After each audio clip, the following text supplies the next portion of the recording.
ഭാര്യയെ കുത്തുവാക്ക് പറയുന്നവരുണ്ട്, പരിഹസിക്കുന്നവരുണ്ട്, നിനക്ക് ഇതിനകത്ത് എന്ത് ജോലിയാടി എന്ന് പറഞ്ഞ് കളിയാക്കുന്നവരുണ്ട്. ചെറുപ്പക്കാരാ, കണ്ണുള്ളപ്പോൾ അതിന്റെ വേദന നിനക്കറിയില്ലോ. നിന്റെ ഭാര്യ ഇല്ലാതെ വരുമ്പോ അവളൊന്ന് കിടന്നു പോകുമ്പോഴേ നിനക്കതിന്റെ പ്രയാസമാകൂ. പടച്ചവനേ,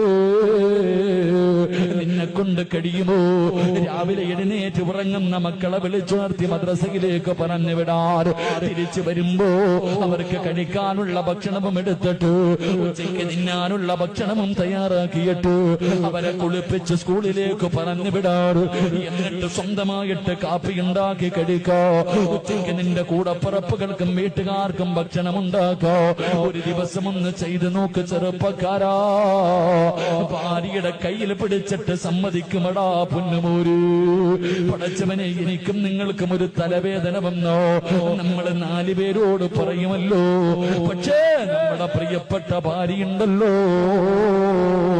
എന്ത് വേദനയാണെങ്കിലും പരാതിയില്ല. ചായ വേണമെന്ന് പറഞ്ഞാൽ പടച്ചവനെ വേദനകൾ മുഴുവനും കടിച്ചമർത്തിയുടെ അടുക്കളയിൽ കിടന്നു ചെന്നിട്ട് നിനക്ക് ഭക്ഷണം ഉണ്ടാക്കി തരുന്ന നിന്റെ പ്രിയപ്പെട്ട ഭാര്യയുണ്ടല്ലോ. ചെറുപ്പക്കാരാ, അവളെ വേദനിപ്പിക്ക